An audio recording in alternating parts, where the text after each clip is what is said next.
Yeah, welcome back to the channel, Samson Mustafa, where we run through the tech lifestyle.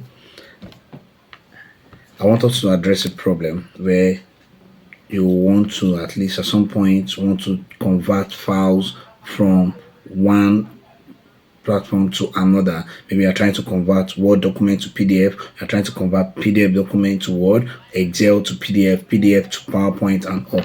There are sites that you run that type iLovePDF.com. This site give room to do all this, where you can easily split PDF, you match PDF, compress PDF to PowerPoint, convert Excel to PDF, Word to PDF, JPEG images to PDF, or PDF to image itself.